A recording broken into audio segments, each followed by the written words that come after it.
Hola, ¿qué tal estáis? Ya estoy otra vez aquí y vengo a hablaros un poco de, pues cosas que no hacemos los lingüistas, porque veo que hay mucha confusión, sigue habiendo mucha confusión por ahí. Tanto que el amigo de esta chica está hiriéndose a sí mismo.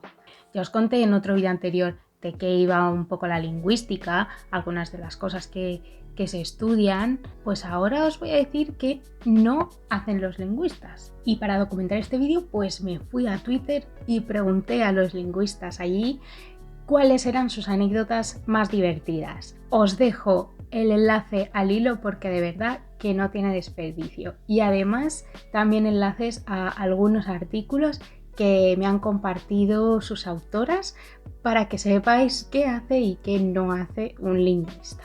Pero ahora os voy a resumir en 5 puntos más o menos las respuestas que me dieron en ese hilo.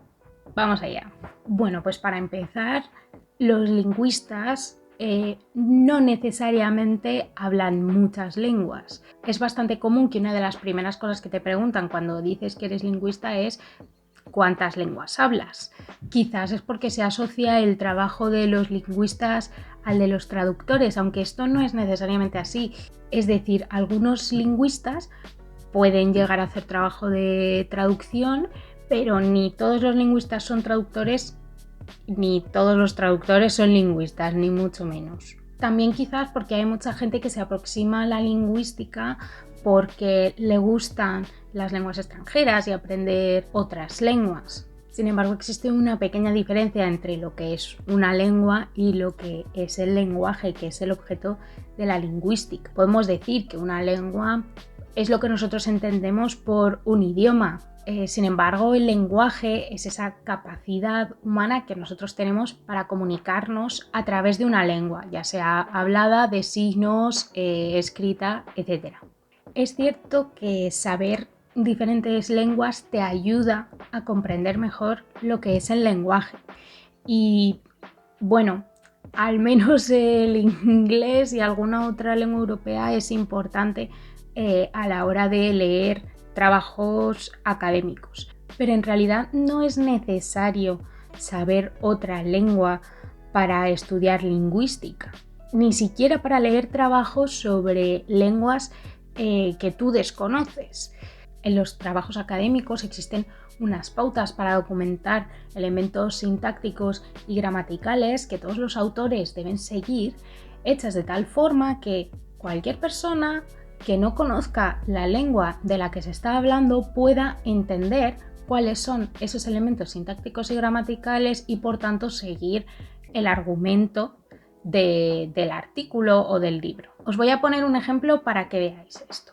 Esto está sacado de uno de los artículos que utilicé para hablar del pidgin islandés vasco, ¿no? Y una persona que no conozca el euskera puede seguir esta frase perfectamente si conoce la lengua inglesa, claro, que es en la que está escrita el artículo, y ciertos conceptos lingüísticos, pero que si has estudiado lingüística los conoces, ¿no? Pues por ejemplo, te pone la frase Nik suri ura dakarkizut y te dice pues que Nik es yo en el caso ergativo, suri tú en el caso dativo, ura eso en el caso absolutivo, ¿no? Dakarkizut llevar en presente y así. E incluso separa el verbo en varias partes para que así tú puedas entender cuáles son los diferentes componentes del verbo y qué significado tiene cada uno. Por lo tanto, ¿saber idiomas ayuda? Sí, pero no es necesario para ser lingüista. El segundo punto es que los lingüistas no tenemos un diccionario ni una gramática metidos en el cerebro. ¿Sabéis ese médico en la familia al que todo el mundo va a preguntarle de todo? Uy, pues me ha salido esto, ¿qué puede ser? ¿Qué me tomo para tal cosa? Ese médico lo sufre en silencio, pero está hasta las narices de que le pregunten por todas las dolencias, ¿verdad? Pues una cosa parecida nos pasa a los lingüistas. Lo que pasa es que a nosotras nos preguntan cosas de gramática y vocabulario continuamente. Que si de dónde viene tal palabra, que qué significa tal, cómo se escribe o se dice tal otra cosa. Porque claro, como te pregunten y no te sepas la respuesta al momento, menuda lingüista eres tú. Por suerte a mí esto no me pasa. Yo no soy de las que recibe WhatsApps de la familia de cómo se escribe esto, cómo se dice esto y tal. Quizás porque por el WhatsApp soy la primera que no pone ni una sola tilde ni escribe los signos de abrir interrogación o exclamación. Pero sobre lo de los temas de corregir y la corrección ya hablamos luego. Pues eso, que un lingüista no sabe necesariamente todo sobre la lengua que le vayas a preguntar. O no te lo puede responder en el momento, pero sí que sabe dónde buscarlo y te puede dar una respuesta más adelante. Pues igual que el médico de la familia no es un vademecum andante, pues yo no soy un diccionario. Ah, ¿que no sabes lo que es un vademecum? Bueno, pues te vas a la RAE y lo buscas, que ya te he dicho que no soy un diccionario. Otra cosa es que un lingüista no va a analizar sintácticamente cada frase que digas o que escribas. Quizá mucha gente relaciona la lingüística con la sintaxis porque cuando estabas en el colegio era básicamente lo que hacías en lengua y literatura, ¿no? Tenías la parte de literatura con tus autores, etcétera, y luego tenías la parte de lengua en la que te dedicabas a hacer análisis morfosintáctico con tus cajitas, con tus arbolitos, todas esas cosas. Pues no sé, la gente se debe de imaginar que el trabajo de un lingüista es pasarse de todo el día haciendo esos análisis chorras. A ver, no todos los lingüistas se dedican a la sintaxis. Ya hemos hablado de esto y de diferentes tipos de análisis que entran dentro del estudio lingüístico, ¿no? Y bueno, y los que se dedican a la sintaxis, pues tú imagínate que te acercas a un matemático y le empiezas a contar lo mal que se te daban las matemáticas a ti en el instituto. Pues evidentemente ese matemático no se dedica a las mismas cosas y de hecho hace cosas mucho más complejas que esas. Pues es que tú vas a un lingüista que hace cosas de sintaxis y le dices es que la sintaxis se me daba fatal. Pues bueno, normal, porque se suele dar muy mal en los institutos para empezar. Y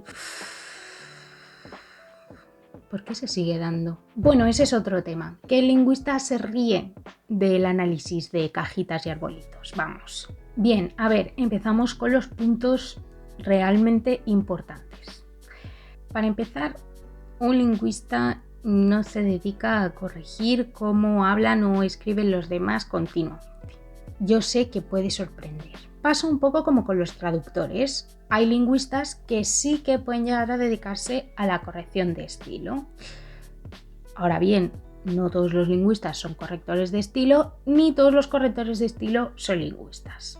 Existe también esta creencia de que los lingüistas somos un poco lo que viene a ser grammar nazis.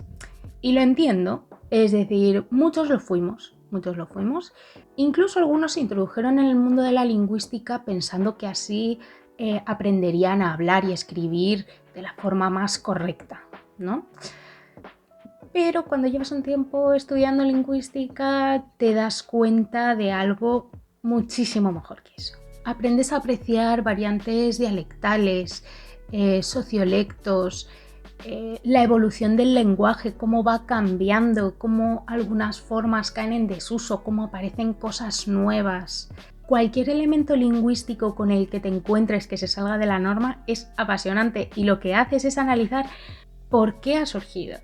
Es decir, ¿un lingüista va a analizar cuándo estás hablando correctamente y cuándo no? Sí, es posible. La cuestión es que no tiene por qué corregirte y decirte no, es que esto se dice así, sino que lo más interesante es analizar por qué has dicho eso de tal forma y no de otra, cómo surge todo eso. Bueno, lo siento, esto me apasiona demasiado y me voy por las ramas. Vamos a dejarlo aquí. Total, que para un lingüista no existe el concepto de hablar mal, sino que existen diferentes formas de expresarse a través del lenguaje. Vamos a ver, continúo con los símiles con otras profesiones. Eres un físico de partículas. un científico de los pies a la cabeza. Pues si tú estás estudiando una partícula y hay algo que no te cuadra, tú no puedes decir esta partícula está mal. Eso es una mala práctica científica. Es posible que la partícula esté teniendo un comportamiento que no esperabas o que las medidas que tengas sean incorrectas. Bueno, a ver, estoy hablando un poco por hablar, no sé cómo funciona este mundillo, pero la cuestión es, la partícula es como es. Tú no puedes decir que esté mal o que esté bien, es así y tú simplemente estudias y analizas su comportamiento. Pues para los lingüistas, el cómo hablas o cómo escribes es igual. Yo no puedo decir esto está bien o esto está mal. Yo estudio de forma objetiva y siguiendo una metodología cómo habla o cómo escribe la gente. A mí me encanta cada vez que alguien comete un gazapo sintáctico, gramatical, cuando yo lo hago, me encanta analizar por qué ha salido eso, de dónde surge, qué ha pasado en tu cabeza para que se haya producido ese resultado. Y bueno, pasamos al último punto que puede resultar controvertido y es que no amamos ni defendemos la RAE por encima de todas las cosas. La relación de la mayoría de los lingüistas con la RAE es una de amor-odio, sino de odio total. A ver, este es un tema complejo en el que no me quiero meter ahora porque es un debate muy extenso y aunque quiero reconocer la gran labor de los lingüistas, trabajadores en la RAE, la gente es que se lo toma muy a la tremenda. Para la gran mayoría de la población, la RAE, al ser la obra de referencia, se convierte en todo. La RAE lo es todo. Y no es exactamente así. Muchos lingüistas me ponían por Twitter que la gente les pregunta ¿esta palabra existe? No, pero si la RAE no la recoge, entonces no existe. A ver, yo no sé qué categoría ontológica tendrá una palabra, ¿vale? Lo que sí sé es que las palabras en el mundo físico no existen. Tú no tienes una palabra y la señalas y dices, oh, mira, esa palabra es verdad, sí que existía. No. Entonces pongamos que una palabra existe en la medida que se usa. Vale, entonces, ¿por qué si una palabra existe no está en la RAE? Bueno, pues porque la RAE tiene sus limitaciones. Para empezar, la lengua evoluciona a una velocidad mucho mayor de lo que le lleva a la RAE sacar su próximo diccionario. Además, tenemos que tener en cuenta que la RAE centra su trabajo mucho en una variante concreta del español y que solo documenta los usos que están muy extendidos entre lo que ellos llaman los hablantes cultos. ¿Cómo funciona este criterio? No lo sé. No entiendo muy bien el criterio del hablante culto. ¿Eres tú un hablante culto? ¿Soy yo un hablante culta? ¿Es solamente un académico o un literato un hablante culto? Es un poco lo que les dé la gana a ellos, básicamente. Entonces, digamos que si son ellos los que eligen qué entra y qué no, por el criterio de pues lo que ellos decidan, pues honestamente no, a mí algo no me cuadra. Pero he de reconocer que la RAE se ha puesto un poco las pilas y en la nueva actualización de su web han añadido un observatorio de palabras. ¿Qué es esto? Aquí encontramos un seguimiento de ciertas palabras, términos que están documentados en su uso por hispanohablantes y que, quizás entren o no en la próxima edición del diccionario. Entre ellos tenemos algunas palabras de nueva formación, como puede ser cuarentenar, encuarentenar, cosas de ese estilo. Pero, por ejemplo, mirad videollamada, ¿vale? Yo no me imagino mi vida sin la palabra videollamada. O sea, es una palabra muy necesaria en mi vocabulario día a día. ¿Realmente me vas a decir que la palabra videollamada no existe porque no está en el diccionario de la RAE? Pues no, evidentemente la palabra existe.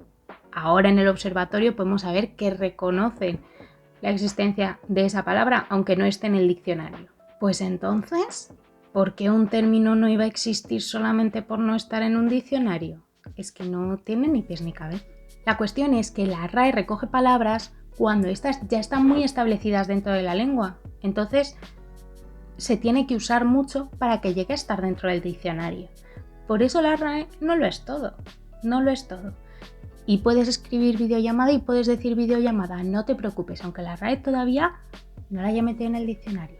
Entonces, cuando usted tenga dudas sobre si una palabra existe o no existe, siga el siguiente criterio. Use la palabra de la cual duda en una frase. Si ha conseguido formar la frase con éxito, perfecto. La palabra existe.